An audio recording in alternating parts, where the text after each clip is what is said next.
In the magical world of Alnieth, there is an ongoing war between the mortals with limited lifespans and the immortals with respawn hacks. The outcome of the war depended on the battle between the two strongest men on both sides, Graham the human hero and Veltal, the demon lord ruling over the immortals. A battle like this would normally be a lost cause since Veltal is immortal, but with the holy sword Graham possessed, he was able to deal a blow strong enough that it somehow overcame Veltal's regeneration and led to his demise. Veltal couldn't help but praise the hero for managing to defeat him, but he was still salty about losing to a mortal, so in his final moments he swore that he would return to get his revenge, and with that he vanished from the world. Years later, Veltal awakens once more, and he is greeted by one of his loyal servants, Makina. She kneels before him and says she has patiently waited 500 years for the day that he would return, and she apologizes for having to attend to him in such informal attire, but Veltal says he doesn't mind. He's just glad she managed to perform his reincarnation ritual and bring him back to life, but with that said, he has no clue where they are and wants to begin his conquest of Alnieth once more. However, about that, Makina tells him a lot of stuff happened in the 500 years since his death, and Alnieth, it's gone. Around 80 years ago, Alnieth and Earth were caught in a major catastrophe, which caused the two worlds to fuse with one another. As a result, 90% of the population was wiped out and national governments ceased to function. So cities began to operate as independent states, and a few wars have broken out since then, but things are relatively peaceful now. That's the present state of the world, and given that Earth possessed incredibly advanced technology and Alnieth possessed Magitech, the fusion of the two worlds led to a lot of rapid advancement. Makina leads him to the surface to show him what the new world looks like, and Veltal is astounded by how far the world has come, but in his astonishment, he forgets to pay attention to his surroundings, so he nearly bumps into a random guy in the street, and Makina has to push him out of the way. He apologizes to her for letting himself get distracted, but he can't believe that man so carelessly bumped into her, one of the 6 Dark Peers. It's almost as if they don't know or care who she is, so Veltal is prepared to instill a new sense of fear into these foolish mortals. He raises his hand to the sky, and Makina already knows what he's about to do, so she tries to tell him it's not a good idea, but it's already too late as he has already fired his spell into the sky and created a massive hole in the cloud cover.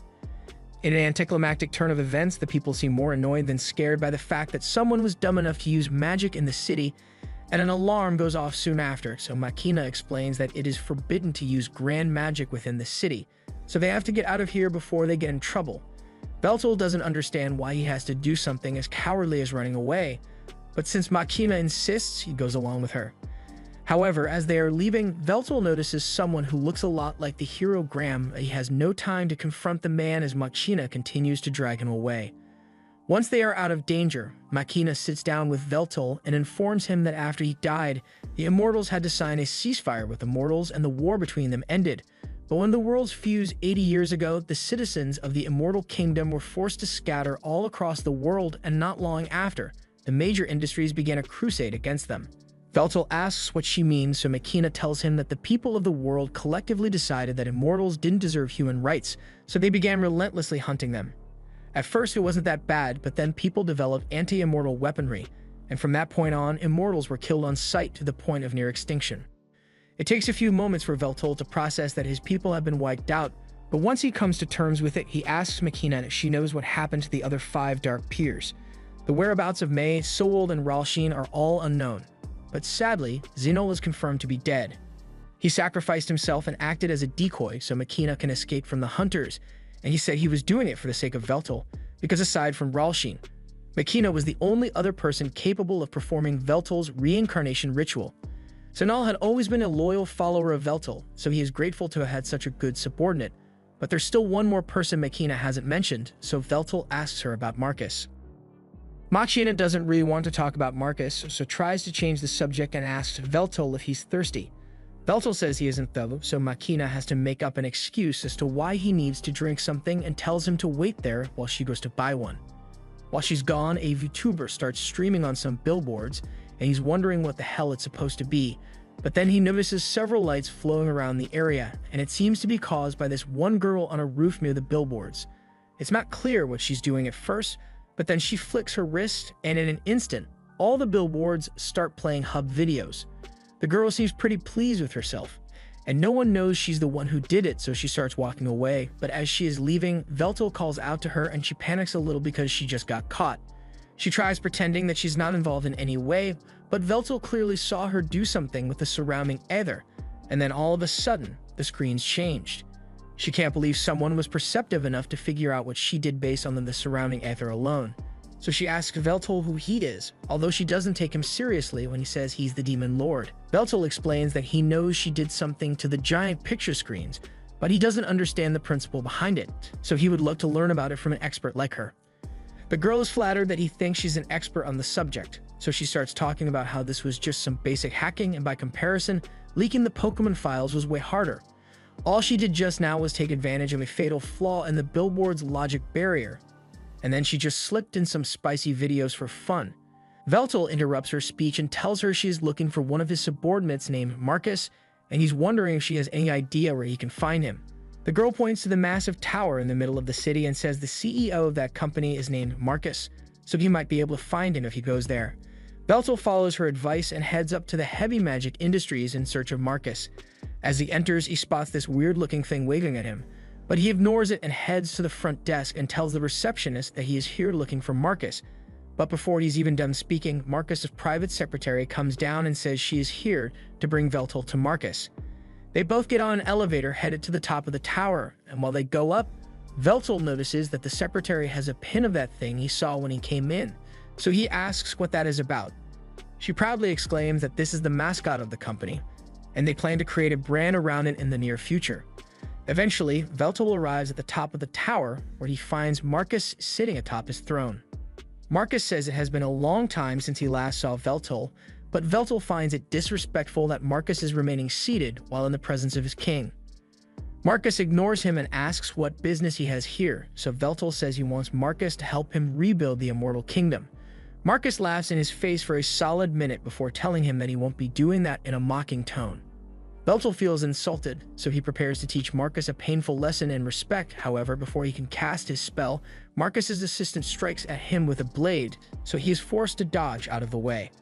He is shocked that she is capable of using armament forging magic, but before she attacks again, Marcus tells her to stand down.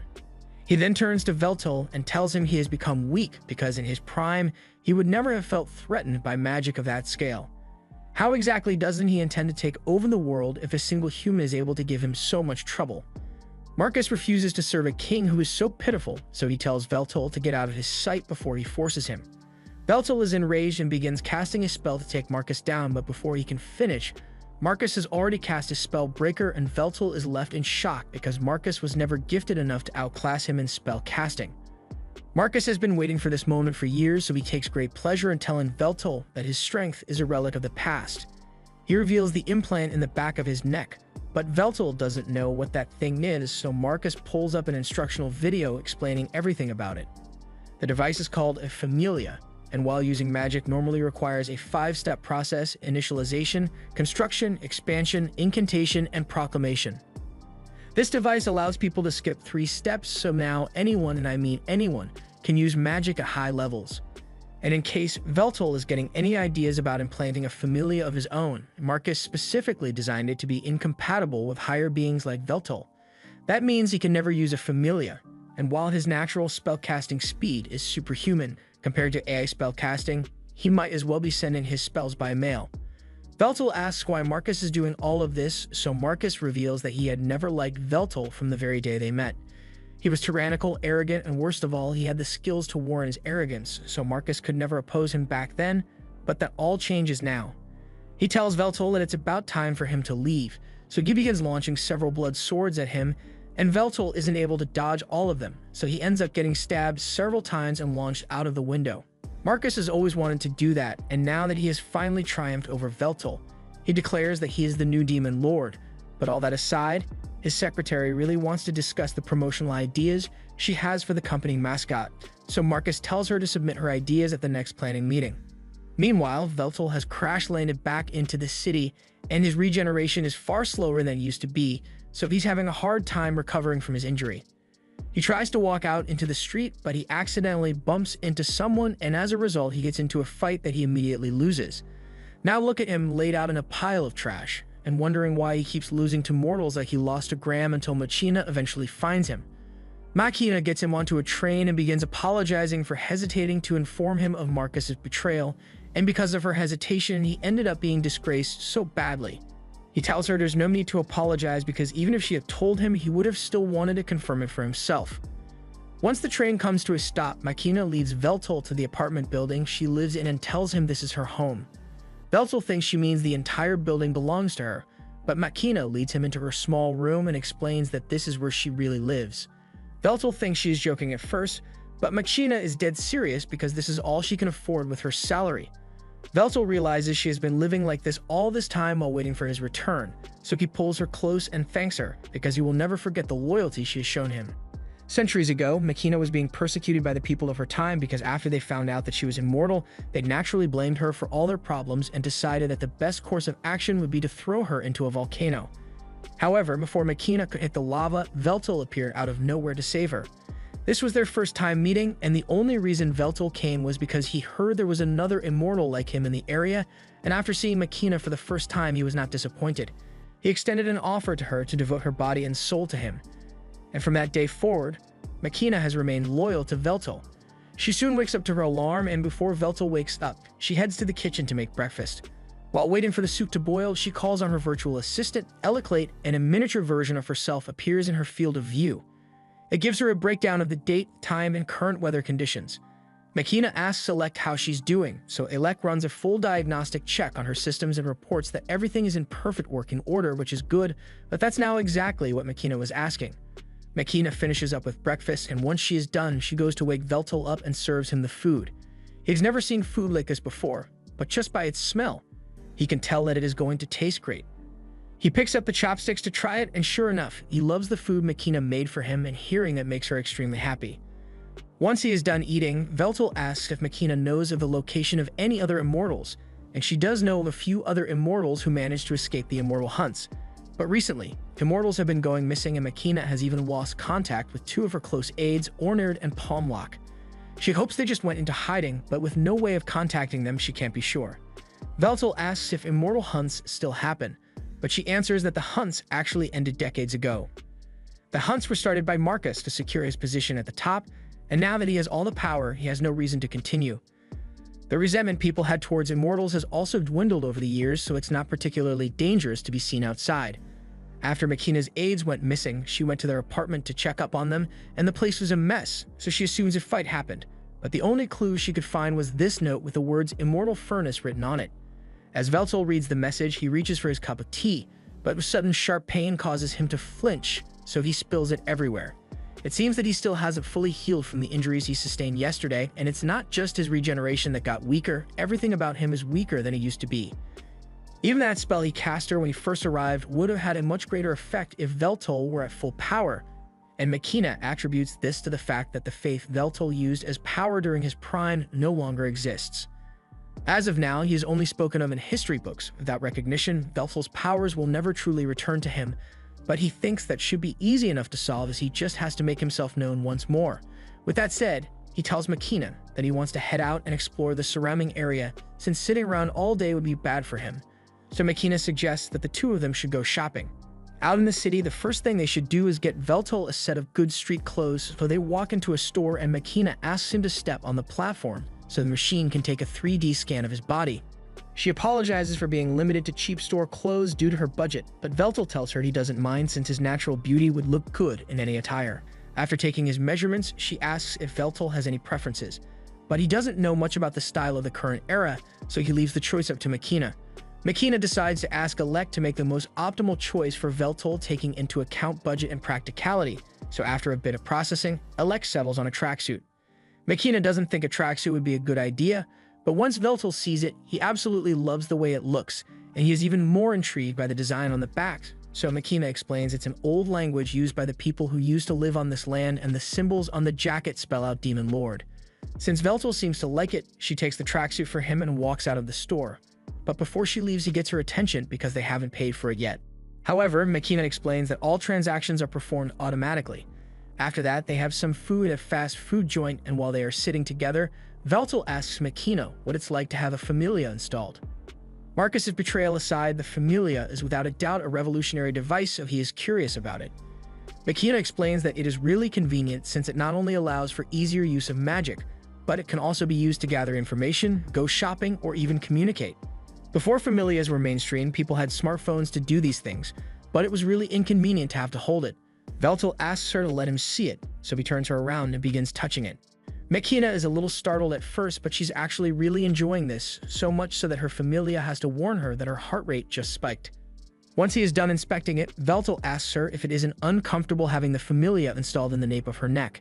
And while it felt strange at first, she got used to it once it became illegal for companies to stream ads straight into people's heads.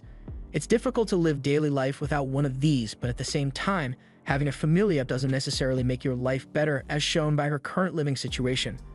As they walk home, Veltal makes a declaration that he will get a job. Makina is taken aback and tells Veltal that he doesn't need to do something as lowly as working. Her living conditions may be suboptimal right now, but she assures him that she will provide a better lifestyle for him. She says she will just pick up more shifts or maybe even get 2 or 3 more jobs. But Veltal interrupts her and says that times have changed. He is no longer the omnipotent god he once was, so he needs to adapt to the current circumstances. And most importantly, he wouldn't feel right if he just sat back and did nothing while Makina worked to provide him with food, clothing, and shelter. Without his duties as king to occupy him, he will need to take up labor, but that does not mean he has given up on conquering the world, so he asks Makina if she is willing to continue to serve him, and Makina swears to be by his side for the rest of her life. Later that day, Veltal is about to head out to look for a job, but Makina refuses to let him go without her because she's worried about him. Veltal tells her she can't come since she has her own job to worry about, but Makina says she can just call off for the day so she can go with him. Veltal refuses to let her do that, so he reminds her that in the unlikely event that he fails to find a job, he would have to rely on her income, so she can't just skip out on her job. Makina agrees to let him go on his own, but for safety, she hands Veltal a device that comes with a little money in case of emergencies. It also has a tracker, so if there's any trouble, Veltal can use this to contact her, and she will race over as soon as possible. He realizes that she is worried about him, but the extent she is going to just makes him feel like a child. Still, even though he said he wanted to go by himself, he doesn't have a clue what kinds of jobs are available or how to get one. He's also starting to get hungry, so he can't afford to be picky about it, unless he wants to end up begging on the street. He gets up and yells out that he has no money and is looking for a job, but as he is yelling, one guy comes up to him and tells him to stop. He says if Veltal wants work, he should go to the commercial guild with his citizen ID, but Veltal has never heard of a citizen ID, so the guy assumes he must be an immigrant.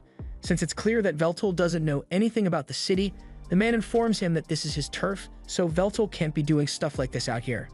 Veltal hadn't realized he was encroaching on someone else's territory, so he apologizes and turns to leave, but before he does, the man hands him an application form and tells him to take it to the commercial guild so he can apply for a job there. It won't guarantee that he gets anything, but it's better than having nothing. Also, he warns Veltal not to get involved with any companies under the IHMI company, especially construction-related, because they are incredibly exploitative and laugh in the face of safety regulations. Veltal takes the man's advice and thanks him for the help, so he heads to the commercial guild in search of employment. However, once he gets there, the interviewer isn't too enthusiastic about employing him. On his application, Veltal wrote down wide-scale annihilation magic as one of his special skills, and he also wrote down dungeon creation and experience leading a nation 500 years ago. So the interviewer calmly puts down his application and tells Veltal that there are no positions available for him. Besides, since Veltal doesn't have a familia, he isn't eligible for hire anyway. After Veltal returns home, he is feeling really depressed about not getting a job, so he lays on Makina's lap and asks her if he is really incapable of doing anything in this world, but she assures him that he is still superior to everyone else, so she tells him he should just let her do the working from now on. However, Veltal refuses to sit idle, so he asks Makina if there is anyone she can contact for assistance, and now that she thinks about it, there is someone she can call. Veltal is surprised that Makina actually has a friend in this era, but Makina wouldn't exactly call the person a friend. They do go shopping together, eat, play, and sleep over sometimes, but that's about it. Veltal is confused because they sound exactly like a friend to him, but Makina still refuses to acknowledge it. A little while later, they meet Makina's friend in a nearby cafe, and it turns out to be a hacker girl Veltal had met yesterday. She introduces herself properly to Veltal and says her name is Takahashi, but even though Makina had mentioned how the Great Demon Lord would one day be revived, she never actually thought she would be able to meet him in the flesh. She starts poking Veltal to make sure he is real, and Makina yells at her not to be disrespectful, but Veltal says it's fine since he is the one asking her for assistance here. Veltal asks how Takahashi and Makina met, so Takahashi starts explaining that she met Makina on a doujin site, but after seeing the look on Makina's face, she realizes that she probably shouldn't tell Veltal about Makina's search history, so she tells him to forget about it. Just then, Veltal notices the familia on Takahashi's neck, so he reaches over to inspect it, which freaks Takahashi out. But she lets him finish what he's doing. Veltal apologizes for startling her, but he noticed that Takahashi's familia was different from Makina's, so he was looking into how it is built and how it functions. Takahashi is surprised that Veltal can do all that just by touching it. So Makina explains that Veltal has a Sage Eye ability that allows him to use the flow of mana to understand the composition of any object he touches. He has a general idea of how a familia works, but there are still a lot of components he can't fully analyze yet. However, that's a problem for another day because the reason they are here right now is to ask if Takahashi can introduce Veltal to some kind of work. She asks why Veltal doesn't just go to the commercial guild, but he already tried that, and they rejected him for not having a familia. And due to a certain CDO's vendetta against him, Veltal can't have a familia installed, so they were hoping Takahashi would have some ideas.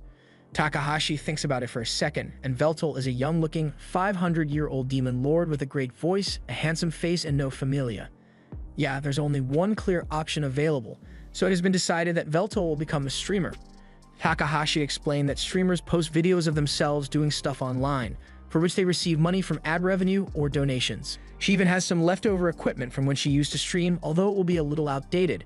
But if he becomes popular, he can just buy new equipment for himself. Makina says she is firmly against the idea of Veltal becoming a streamer because the job is extremely unstable and risky. She thinks it would be much better if he got a reliable job like flipping burgers, but Takahashi thinks this could be a great opportunity for him. Veltal has a great voice, great looks, and an incredible aura, so he fits all the markers for becoming a star, and when she puts it like that, Makina can't deny that Veltal is charming, but she still isn't sure this is a good idea. There are some games he wouldn't be able to play without a familia, but he could always just stick to the games that still use physical controls. And most people don't even watch because of the game anymore, they'd just be watching to see Veltal do stuff. Makina asks him what he thinks about all this, and given the fact that he doesn't have many options available to him, he agrees to go along with Takahashi's idea. Later that day, Makina was taking a bath while Veltal did some research about this world's internet, and it doesn't take him long to figure out how it works. It allows people to spread information faster than anything he has ever seen, but as a result of all this access, people either resort to watching cat videos or doing degenerate shit online. He believes it should be easy enough for him to sway public opinion in his favor with this, but all of a sudden, Makina finishes her bath and walks out completely naked. Once she realizes what just happened, she gets dressed and apologizes to Veltal for being so inconsiderate. She has lived alone for so long that it became a habit, but Veltal tells her that there's nothing to be sorry about because he actually thought her body was quite beautiful, although he still thinks his own body is better. A couple hours later, Takahashi arrived at Makina's house with all her old equipment so she can help Veltal set it up. And once it's done, she hands him the controller so he can try out some games. She tries explaining the controls to him, but Veltal tells her there's no need since he already knows exactly how it works. Something like this is much easier to analyze than a familia, so he starts scrolling through the game library and settles on Bloodborne. Takahashi remembers how so many people rage quit because the game was too difficult, but she's sure Veltal's analysis skills will make this easy for him. However, as Veltal starts up the game, he couldn't even make it past the intro. This is a lot harder than he thought it would be, and even after a few hours of gameplay, he still hasn't made much progress, so Takahashi tells him straight up that he sucks at it. Makina thinks Takahashi is being rude, but Veltal is well aware that he sucks at this. He understands the mechanics, he just can't seem to master it, so Makina is a little worried that he won't be able to stream after all.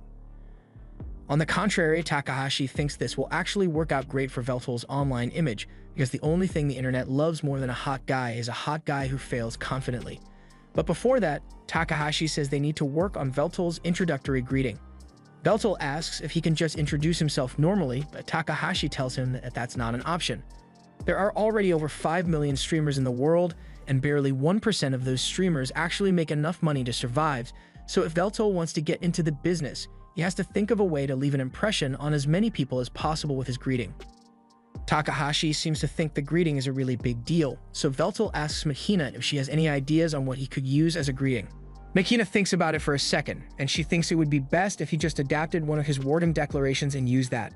Veltal gives it a try, and the declaration is basically him telling the foolish mortals that they should be honored to be in his presence, and it's dramatic, so Takahashi thinks it's a good start, but it still isn't very attention-grabbing, so they will have to think of something to add to it.